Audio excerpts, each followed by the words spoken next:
Eu consegui um ótimo emprego em outro estado, mas minha família viajou e me deixou cuidando sozinha da minha avó. Então eu desapareci com ela e nunca mais retornei, mas eles ficaram pasmos quando me viram na TV. Você só pode estar brincando, Lorena. Minha mãe nem levantou os olhos da mala de viagem que estava tentando fechar à força. Saia da frente da televisão. Estamos conferindo a previsão do tempo para a praia. Eu estava parada no meio da sala, com as mãos tremendo, segurando o papel que mudaria a minha vida. O barulho do zíper da mala arranhando o tecido parecia mais alto do que a minha própria voz. Mãe, pai, por favor, me escutem. Insisti, sentindo um nó na garganta. Isso não é brincadeira. Eu passei no processo seletivo. Aquele cargo de gestão que eu falei. Eles me querem lá na segunda-feira. É em outro estado. É a chance que eu esperei a vida toda. Meu pai, que estava conferindo os documentos do carro sobre a mesa de jantar, finalmente olhou para mim. Não havia orgulho no olhar dele. Apenas irritação. Outro estado? Ele bufou, soltando uma risada curta e sem humor. E quem vai cuidar da sua avó? Lorena. O Papa. Olhei para o canto da sala. Minha avó estava lá, sentada em sua poltrona velha, com o olhar perdido na janela. Ela estava frágil, precisando de ajuda para quase tudo. Comer, tomar banho, se vestir. Ela sempre foi o coração dessa casa, a mulher que criou todos nós. Mas agora, para os meus pais e meus irmãos, ela tinha se tornado apenas um móvel que dava trabalho. É exatamente sobre isso que precisamos conversar, eu disse, tentando manter a calma, embora meu coração estivesse acelerado. O salário é excelente. Eu posso contratar uma cuidadora profissional lá. Ou posso mandar dinheiro para vocês contratarem alguém aqui. Mas eu preciso ir. Eu não posso perder essa vaga. Meu irmão mais velho entrou na sala nesse momento, carregando uma caixa térmica azul. Ele riu ao ouvir o final da minha frase. Contratar alguém? Ele debochou, colocando a caixa no chão com um baque surdo. Você acha que a gente vai colocar uma estranha dentro de casa? De jeito nenhum. E outra coisa, Lorena. Deixa de ser egoísta. A palavra egoísta me atingiu como um tapa. Eu, egoísta?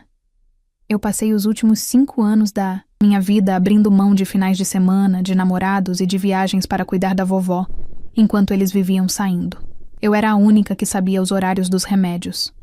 A única que tinha paciência para dar sopa na boca dela. Egoísta? Minha voz saiu um pouco mais alta do que eu pretendia. Eu cuido da vovó sozinha há anos. Vocês estão indo viajar de férias por 1 mês inteiro. Quem vai ficar com ela? Minha mãe fechou a mala com um estalo final e se levantou, limpando as mãos na calça. Ela veio até mim com aquele olhar de superioridade que eu conhecia tão bem. Você vai ficar, Lorena. É a sua obrigação. Você é mulher. É a neta mais nova. Não tem marido nem filhos. Quem mais ficaria? Mas eu tenho um emprego, gritei, balançando o papel da... Eu tenho uma carreira. Se eu não aparecer na segunda-feira, eu perco a vaga. Eles não vão esperar. Então perca, meu pai disse. Simples assim, como se estivesse escolhendo um sabor de pizza. O mercado está cheio de empregos. Família é uma só. Nós já pagamos as passagens, já alugamos a casa na praia. Não vamos cancelar nossas férias merecidas só porque você decidiu brincar de executiva longe de casa. Eu olhei para eles, um por um. Meu pai, preocupado apenas com o carro. Minha mãe, preocupada com as roupas de praia. Meu irmão, preocupado com a cerveja na caixa térmica. Ninguém estava preocupado com a minha avó. E muito menos comigo. Vocês não podem fazer isso. Sussurrei, sentindo as lágrimas quentes começarem a escorrer. Vocês não podem simplesmente ir embora e me deixar aqui sem opção. A vovó precisa de fraldas, de remédios caros. Vocês nem deixaram dinheiro para as compras do mês. Você se vira, minha mãe disse, dando as costas e voltando para o quarto para pegar mais alguma coisa. Você sempre foi dramática, Lorena. Tem comida no armário. Quando voltarmos, a gente acerta as contas. Agora, pare de atrapalhar e vá ajudar seu irmão a carregar o carro. Naquela noite, eu não dormi. Fiquei no meu quarto, ouvindo a respiração pesada da minha avó no quarto ao lado. A injustiça queimava no meu peito. Não era apenas sobre o emprego. Era sobre o desrespeito. Eles achavam que a minha vida não valia nada, que os meus sonhos eram descartáveis. Eles tinham certeza absoluta de que eu abaixaria a cabeça como sempre fiz. O dia amanheceu cinzento. O barulho da movimentação na casa começou cedo. Portas batendo, risadas animadas, o cheiro de café fresco que ninguém me ofereceu. Eu saí do quarto ainda de pijama, com olheiras profundas. Eles estavam na varanda, terminando de colocar as coisas no porta-malas. Minha avó estava na sala, sozinha, olhando para a movimentação sem entender muito bem o que estava acontecendo. Ninguém tinha se despedido dela. Ninguém tinha dado um beijo nela. Fui até a porta da frente. "Vocês vão mesmo?" Perguntei uma última vez. Era a minha última tentativa de ver se restava algum pingo de humanidade neles. "Vocês vão me deixar aqui, sem dinheiro, e me fazer perder a chance da minha vida?" Meu pai já estava no banco do motorista. Ele abaixou o vidro, ajeitou os óculos escuros e ligou o motor. "Cuide bem da sua avó, Lorena. Daqui a 30 dias a gente volta. E vê se limpa a casa. Não quero chegar e encontrar poeira." "Tchau." Minha mãe acenou distraidamente do banco do carona, já mexendo no rádio para procurar uma música animada. Meu irmão, no banco de trás, nem olhou para mim, ocupado com o celular. O carro arrancou, levantando uma nuvem de poeira fina da rua. Eu fiquei ali, parada na soleira da porta, vendo as luzes traseiras do veículo dobrarem a esquina e desaparecerem. O silêncio que se instalou na rua foi ensurdecedor. Eles foram. Eles realmente foram. Sem deixar um centavo, sem deixar um abraço, sem se importar se eu teria o que comer ou como cuidaria de uma idosa doente sozinha. Eles achavam que tinham me vencido. Achavam que eu ficaria ali, chorando, ligando para um novo chefe para recusar o emprego, aceitando meu destino de serva da família. Voltei para dentro de casa e fechei a porta. O som da tranca girando ecoou pela sala vazia. Olhei para a minha avó. Ela virou o rosto devagar e seus olhos encontraram os meus. Havia uma tristeza profunda neles, como se ela soubesse que era um fardo, como se ela estivesse pedindo desculpas por existir. Aquilo partiu meu coração em 1000 pedaços, mas também acendeu uma chama que eu não sabia que tinha. Caminhei até ela, ajoelhei-me ao lado da poltrona e segurei suas mãos enrugadas e frias. "Vovó?"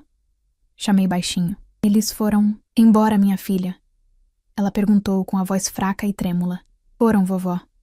Eles foram viajar." Ela abaixou a cabeça. "Eu atrapalho muito a vida de vocês, não é?" "Era melhor se eu..." Interrompi com firmeza, apertando as mãos dela. "Não diga isso. Nunca mais diga isso. A senhora não é um estorvo. Eles é que são... Eles não merecem a senhora." Levantei-me devagar. Olhei para a casa ao meu redor. Aquele sofá onde meu pai via futebol enquanto eu limpava o chão. A mesa onde minha mãe reclamava da comida que eu fazia. Aquele lugar não era um lar. Era uma prisão, e eles tinham acabado de deixar a porta da cela aberta, achando que eu não teria coragem de sair. Apertei o papel da proposta de emprego que ainda estava no meu bolso. O endereço no Manoa, outro estado, parecia brilhar na minha mente.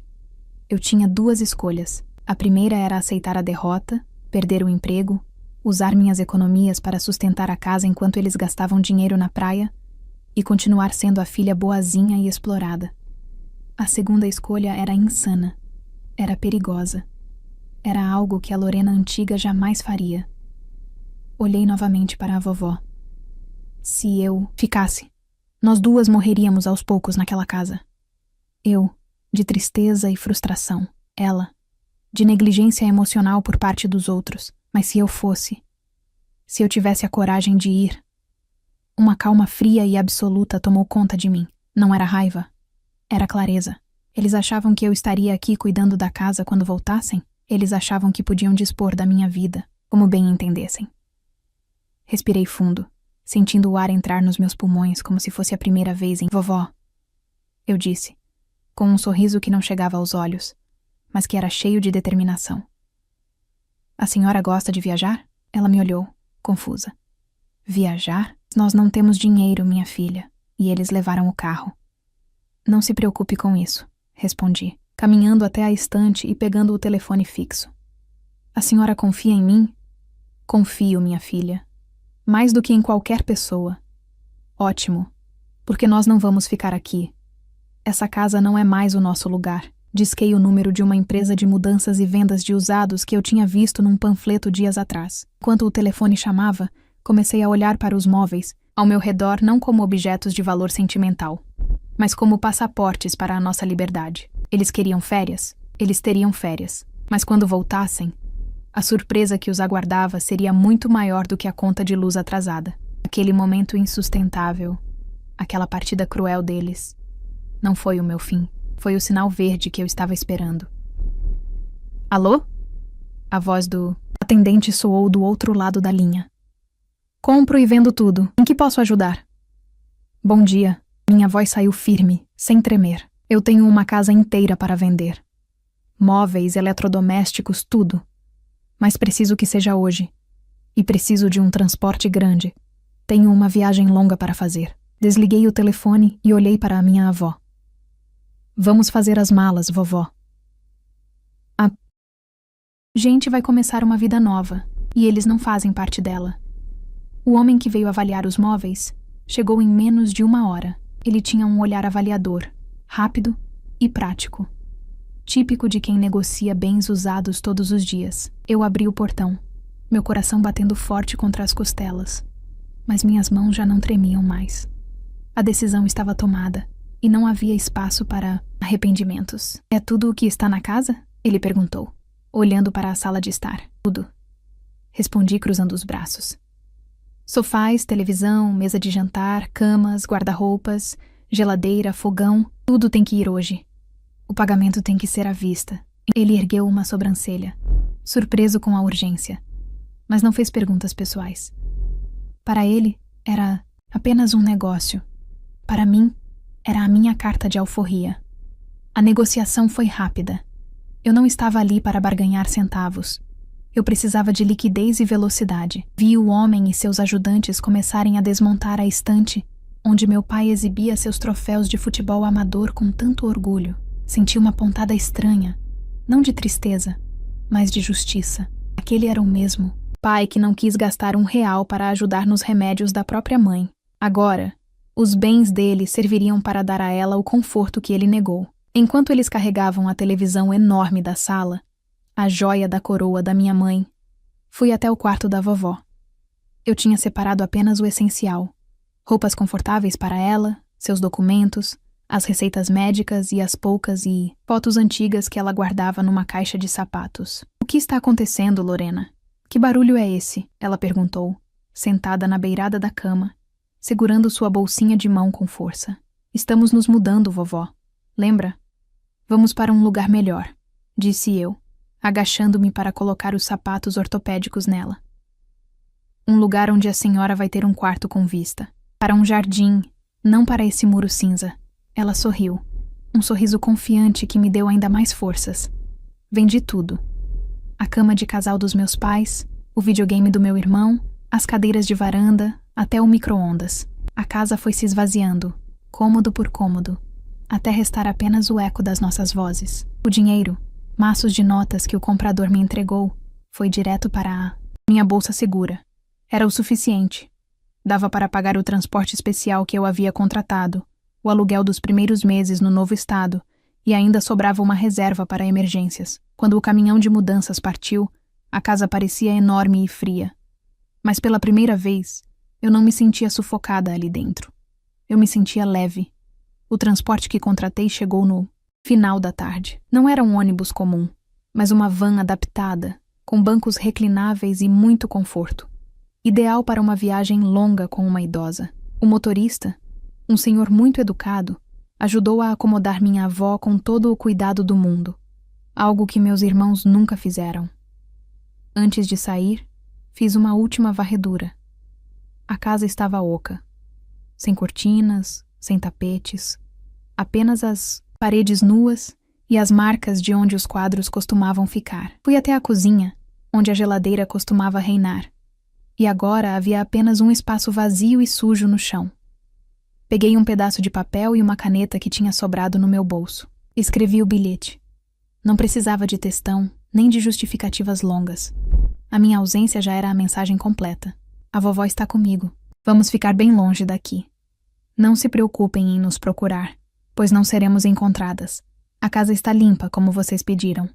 Boa sorte com a vida de vocês.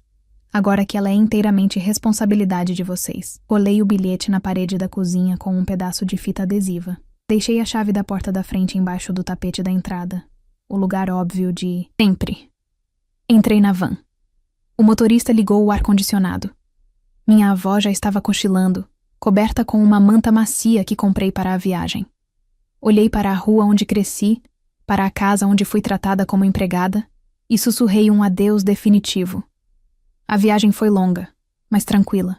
Enquanto os quilômetros passavam e a paisagem mudava, eu sentia que a cada hora que nos distanciávamos, um peso saía das minhas costas.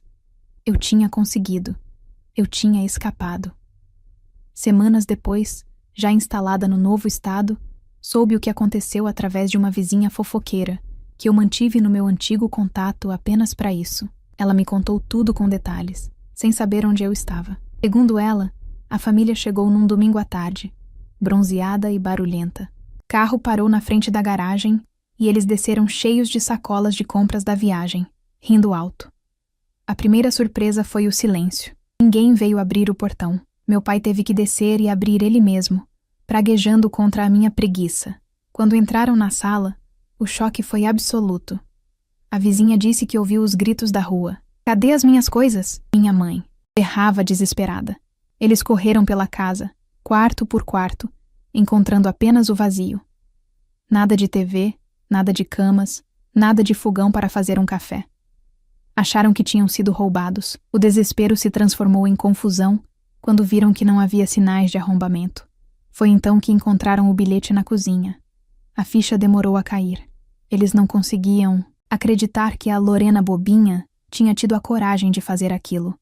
Mas a realidade bateu forte. Eles estavam falidos emocional e financeiramente naquele momento. Tinham gastado todo o dinheiro das férias na praia, confiando que voltariam para o conforto do lar e para a aposentadoria da vovó, que meu pai usava para pagar as contas da casa enquanto guardava o próprio salário. Sem os móveis, eles tiveram que dormir no chão, em cima de edredons velhos que estavam no porta-malas do carro. Sem a aposentadoria da minha avó, as contas de luz e água, que já estavam atrasadas, não puderam ser pagas. E, o pior para eles, sem a empregada gratuita, a casa virou um caos em questão de dias. A vizinha me contou que as brigas eram constantes. Minha mãe culpava meu pai por terem viajado. Meu pai culpava meus irmãos por não terem ajudado. E todos me culpavam por ser ingrata. Mas a verdade nua e crua era que eles estavam provando do próprio veneno. Eles tentaram ligar para o meu número antigo centenas de vezes, mas o chip já estava no lixo há muito tempo. Tentaram ir à polícia, mas foram informados de que não havia crime. Eu era neta, a avó foi comigo por vontade própria. Ela confirmaria isso se perguntassem. E os móveis? Bem, tecnicamente, muitos foram comprados com o dinheiro da pensão da vovó ao longo dos anos, ou não tinham nota fiscal no nome deles. Era uma zona cinzenta, que eles não tinham dinheiro para brigar na justiça. Enquanto eles dormiam no chão duro e comiam comida fria, por que não? Tinham fogão nem micro-ondas. Eu estava a milhares de quilômetros dali, desempacotando as compras do nosso novo apartamento. Minha avó estava sentada numa poltrona nova, de frente para uma janela que mostrava as montanhas. "Estamos seguras aqui, filha?" Ela perguntou com um brilho nos olhos que eu não via há anos. "Sim, vovó", respondi, servindo um chá quente para nós, duas. "Estamos seguras. E livres." A crise financeira deles estava apenas começando. Sem a renda extra da vovó, eles teriam que vender o carro ou trabalhar o dobro para mobiliar a casa de novo. A vida fácil que eles tinham às minhas custas tinha acabado naquele instante. E eu estava apenas começando a viver. Os primeiros meses na nova cidade não foram um conto de fadas. Imediato. Foram meses de batalha, de café forte às 5 da manhã e de planilhas intermináveis até tarde da noite. Mas havia uma diferença fundamental entre o cansaço que eu sentia agora e o cansaço que eu sentia na casa dos meus pais. Agora, eu estava cansada por construir o meu futuro, não por carregar o peso da irresponsabilidade dos outros. No trabalho, eu era uma máquina. A oportunidade que me deram exigia muito, e eu sabia que não podia falhar. Enquanto meus colegas saíam para o happy hour na sexta-feira, Eu ficava revisando projetos e estudando o mercado. Eu tinha uma motivação que ninguém ali tinha. Uma senhora de cabelos brancos me esperando em casa, cuja vida dependia inteiramente do meu sucesso, com o primeiro salário gordo que caiu na conta. Não comprei roupas de marca nem troquei de celular. Contratei a melhor fisioterapeuta geriátrica da região. Lembro-me como se fosse hoje do dia da avaliação. A doutora olhou para os exames da minha avó e balançou a cabeça. Ela foi muito negligenciada, Lorena. A musculatura está atrófica por falta de estímulo, mas ela tem uma força vital impressionante. Vamos trabalhar. Isso. E nós trabalhamos. Enquanto eu subia degraus na empresa, minha avó reaprendia a usar as pernas. 1 ano se passou. Fui promovida a gerente de setor.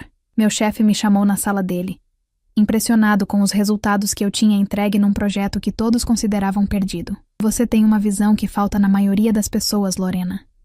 Ele disse, assinando meu novo contrato. Você enxerga a solução antes mesmo do problema acontecer. Aquele aumento salarial mudou tudo. Mudamos para um apartamento maior, num bairro arborizado e tranquilo. Mas a maior mudança aconteceu numa tarde de domingo. Eu estava na cozinha preparando o almoço quando ouvi um barulho na sala. Corri, achando que minha avó tinha caído da poltrona. Quando cheguei à sala, parei estática com a colher de pau na mão. Minha avó não tinha caído.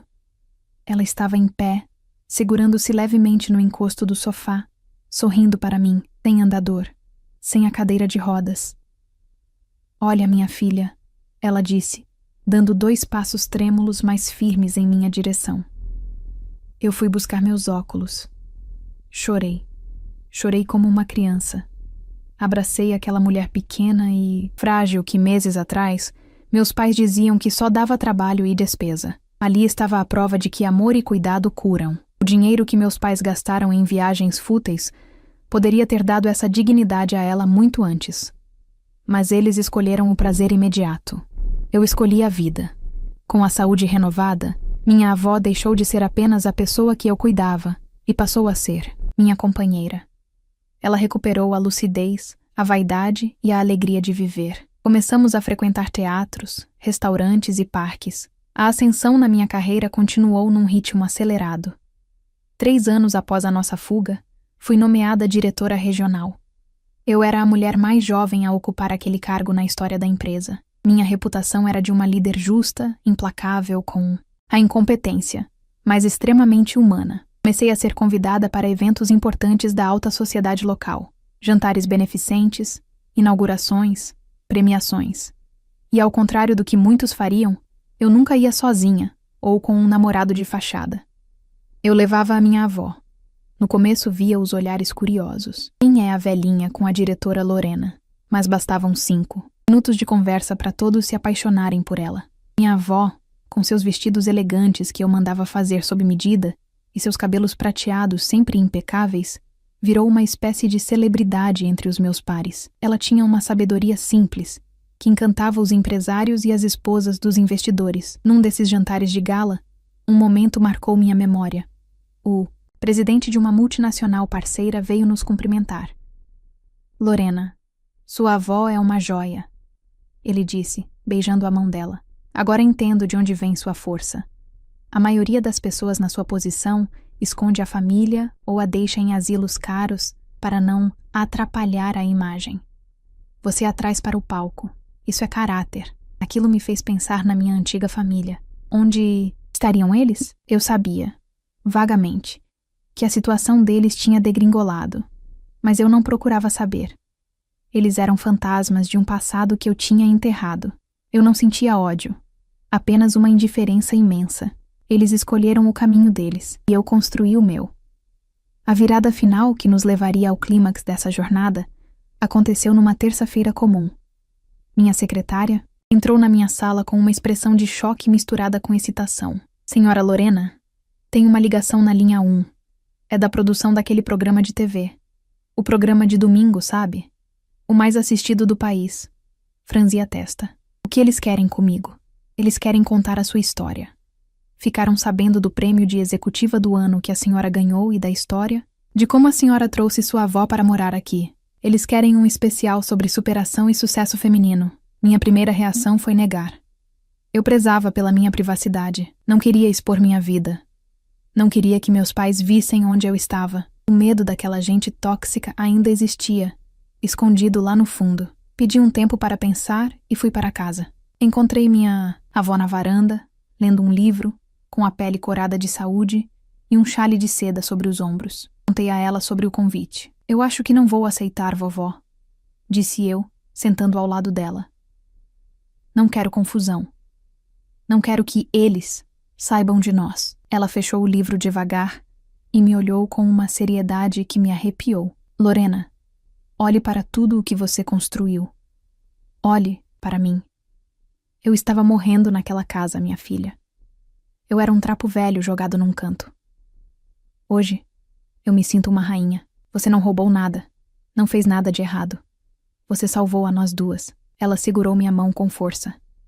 As mãos dela, agora hidratadas e com as unhas feitas, não pareciam mais as mãos daquela senhora abandonada. Por que se esconder?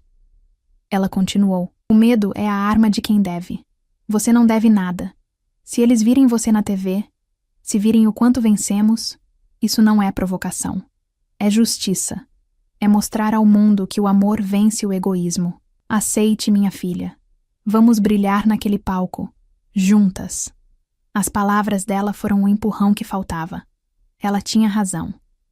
Eu passei anos me escondendo, trocando de número, evitando redes sociais, abertas, com medo de que minha família viesse atrás do meu dinheiro ou da minha paz. Mas eu não era mais a menina assustada que fugiu numa van alugada. Eu era uma diretora respeitada, uma mulher forte, dona do meu destino.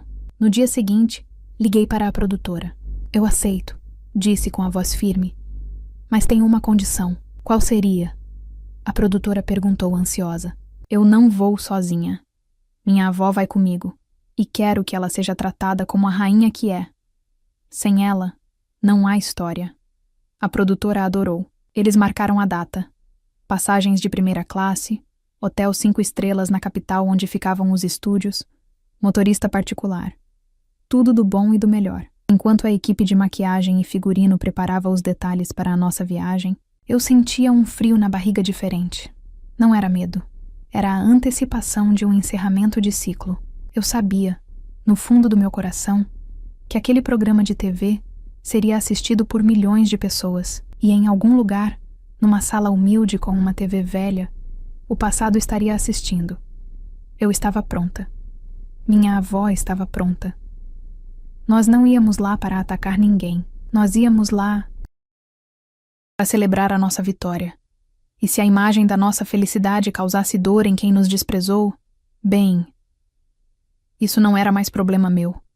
Preparei meu melhor vestido, um modelo executivo impecável que exalava poder. Para a vovó, escolhemos um conjunto de linho claro, elegante e sofisticado. Quando nos olhamos no espelho antes de sair para o aeroporto, não vi apenas uma neta e uma avó.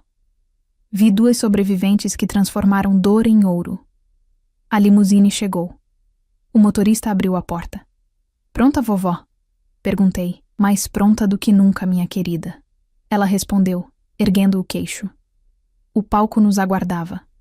E o mundo estava prestes a saber quem era Lorena e quem era a mulher incrível que ela salvou. As luzes do estúdio eram muito mais fortes do que eu imaginava. Havia uma energia elétrica no ar, o burburinho da plateia, o som da banda tocando a vinheta de abertura. Eu segurava a mão da minha avó nos bastidores, sentindo a pele dela quente e viva contra a minha. Ela não tremia. Quem tremia era eu, mas não de medo. Era a adrenalina de quem sabe que está prestes a dar o checkmate. Em 3, 2, 1... Estamos no ar, gritou o coordenador de palco.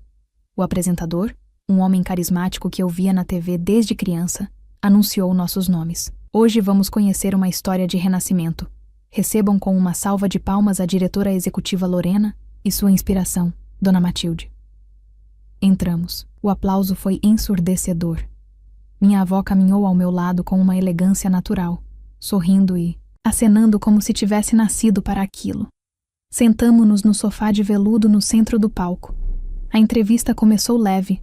Falamos sobre minha carreira, sobre os projetos que liderei, sobre o prêmio que recebi. Mas todos sabiam que o ponto alto não era o trabalho, era a vida pessoal. O apresentador com aquela voz grave e envolvente, inclinou-se para a frente, criando um clima de confidência. Lorena, o que mais impressiona na sua trajetória não é apenas a sua competência, mas a sua solidão no topo. Sabemos que você chegou ao estado vizinho com uma mão na frente e outra atrás, trazendo sua avó doente. Foi uma aposta arriscada. De onde veio o apoio? Onde estava o resto da sua família nesse momento crítico? O estúdio ficou em silêncio absoluto. Eu sabia que aquele era o momento. Respirei fundo e olhei diretamente para a lente da câmera principal. Eu sabia que, em algum lugar, aquela imagem estava sendo transmitida ao vivo. Enquanto eu formulava a resposta na minha cabeça, a quilômetros de distância, a cena que eu tanto imaginei estava acontecendo. Soube dos detalhes dias depois, pela minha fiel informante, a vizinha que adorava ver o circo pegar fogo e não perdeu tempo em me ligar para contar cada minúcia. Naquela noite de domingo, na minha antiga cidade, meus pais e meu irmão estavam amontoados em um cômodo úmido de uma casa de fundos alugada. A vida tinha sido dura com eles. Sem a minha renda e sem a aposentadoria da vovó, o padrão de vida despencou. O carro foi vendido para pagar dívidas, as roupas de marca deram lugar a peças gastas. Eles comiam assistindo a uma TV pequena, a única coisa que restou da mudança forçada que tiveram que fazer. Segundo a vizinha, o aparelho estava ligado apenas para fazer barulho de fundo, até que meu irmão gritou: "Mãe, olha ali, é a Lorena." Minha mãe largou o prato no colo, incrédula. Meu pai se aproximou da tela, apertando os olhos, tentando encontrar algum erro, alguma prova de que não era verdade. "Não pode ser", meu pai murmurou. "Olha a roupa dela, olha as joias. E aquela é a minha mãe?" Eles viram a vovó na tela, saudável, corada, usando um colar de pérolas que valia mais do que o aluguel de um ano daquele lugar onde eles moravam. O choque paralisou a todos. Eles, que achavam que a vovó duraria poucos meses sem os cuidados deles, estavam vendo uma mulher revitalizada.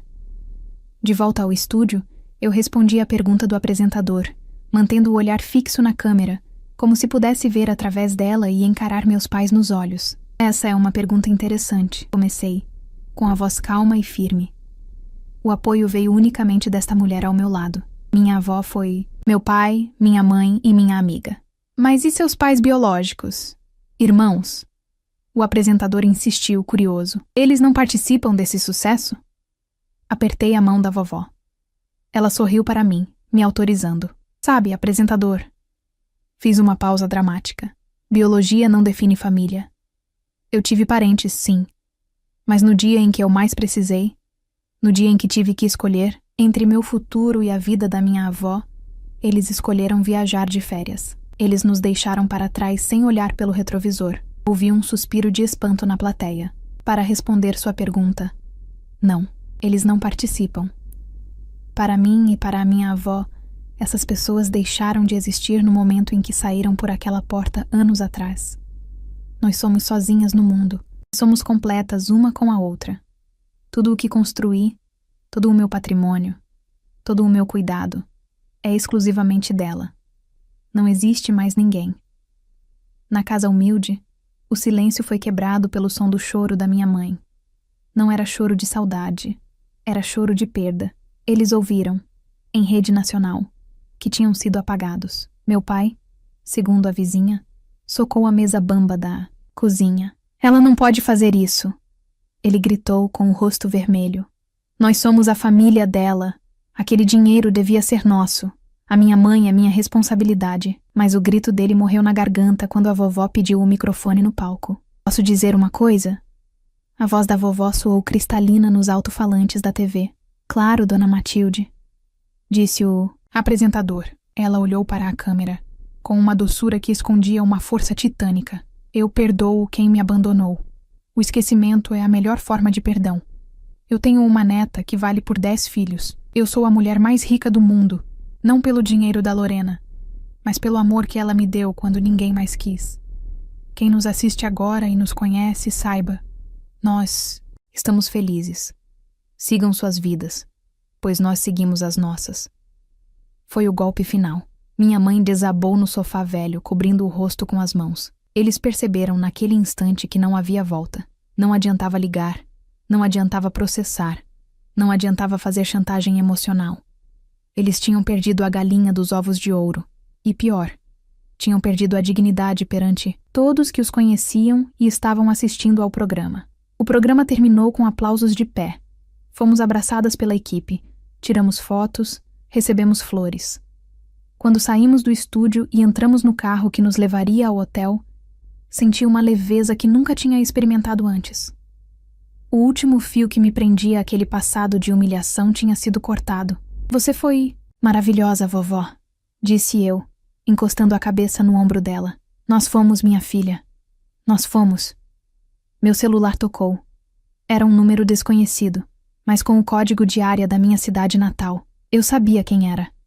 Podia ser meu pai, minha mãe ou meu irmão, tentando no desespero reatar o laço que eles mesmos cortaram com uma tesoura enferrujada. Olhei para o visor brilhando, no escuro do carro.